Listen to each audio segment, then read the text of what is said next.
Imagine this. It's 1932, and the Australian Army, armed with machine guns and military strategy, is deployed to fight a ruthless invading force. But this enemy isn't human. It's a horde of giant, flightless birds. Welcome to the Great Emu War, the strangest, most humiliating battle in Australian history, where soldiers went to war and lost to emus. How did a modern army end up battling birds? And why did they lose? Let's go back to the beginning. It's the early 1930s.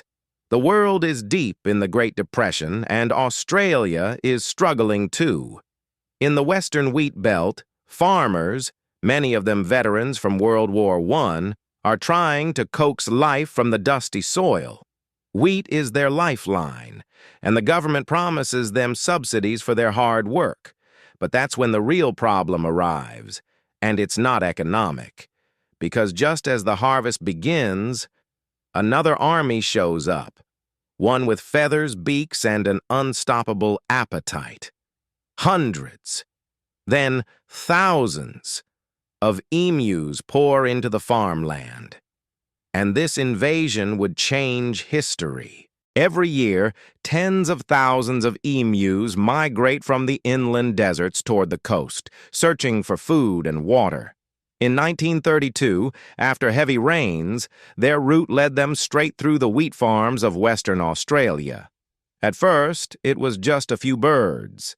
But soon, over 20,000 emus flooded the fields, trampling fences, devouring crops, and destroying livelihoods overnight. Farmers tried everything: scarecrows, fences, even shotguns, but nothing worked. The emus were relentless, coordinated, and seemingly unstoppable. Desperate and out of options, the farmers turned to the only power they believed could save them: the Australian government. But what happens when a government declares war on birds? Let's find out. On November 2nd, 1932, the government responded. Major G.P.W. Meredith of the Royal Australian Artillery and 2 soldiers were sent to the front lines, armed with 2 Lewis machine guns and 10,000 rounds of ammunition. Their mission? Eliminate the emu menace. But the battlefield wasn't Europe. It was the vast, open outback, and their enemy was unlike anything they'd faced before. The first battle began near Campion. Hundreds of emus clustered together, a perfect target. The soldiers opened fire. Rat-tat-tat-tat-tat! But the birds scattered instantly. They moved fast. They zigzagged. They split into smaller groups. It was as if the emus were fighting back with strategy. And that was just the beginning. Major Meredith quickly realized this was no ordinary hunt. Emus could sprint up to 30 miles per hour, outrunning soldiers and vehicles. Their tough feathers deflected bullets. Even when hit, many birds refused to die, vanishing into the scrub like ghost soldiers. At one point, a gun jammed after firing just 12 bullets, and the emus were gone before they could reload. At another, soldiers mounted their gun on a truck, hoping for mobility. But the truck was too slow and too bumpy.